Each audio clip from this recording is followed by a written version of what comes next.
শুভ সকাল বন্ধুরা। আজ হচ্ছে সোমবার, কালকে রবিবার চিকেন খাওয়া হয়েছে, এ তো আপনারা সবাই জানেন। তাই আজকে সোমবারের মেনু হচ্ছে একেবারে সিম্পল, একদমই হালকা। আজ বানাবো কুমড়ো আলুর তরকারি। দেখুন এখানে কুমড়ো আলু সবই কাট করে নিয়েছি, আর একটা ক্যাপসিকাম ছিল আমার কাছে, সেটাও দিয়ে দিলাম। ক্যাপসিকাম দিলে কিন্তু তরকারিটা বেশ ভালো হয়। আর নিয়ে নিয়েছি 4-5টা কাঁচা লঙ্কা। আর কিছুই দেবো না। তেলটা আমার একদম গরম হয়ে গেছে।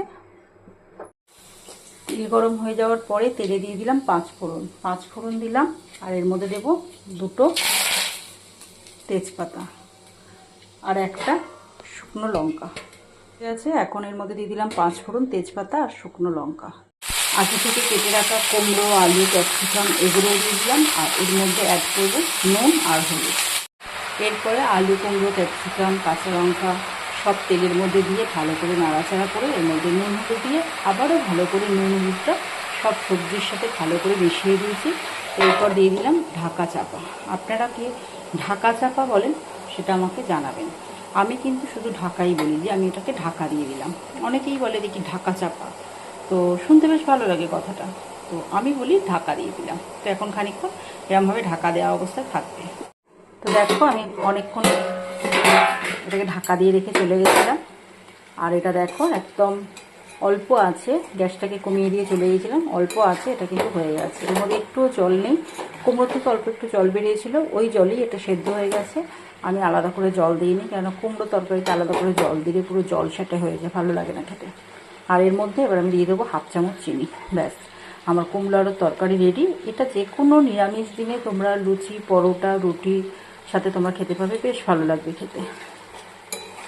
তোমরা তোমরাও বাড়িতে বানিয়ে দেখো, কেমন লাগে আমাকে অবশ্যই জানিও। তো দেখো বন্ধুরা, আমার তরকারিটা পুরোটা কমপ্লিট হয়ে গেছে। কুমড়ো, আলু, ক্যাপসিকাম দিয়ে একটা তরকারি। এটা নিরামিষ তরকারি, সেটা আগেই বললাম। নিরামিষ দিনে যে কোনো পুজো পার্বণে তোমরা কিন্তু লুচি, পরোটা এগুলোর সাথে খেতে পারো, বেশ ভালো খেতে হয়। আর আমি একটু ট্রাই করে দেখলাম যে কীরকম খেতে হয়েছে,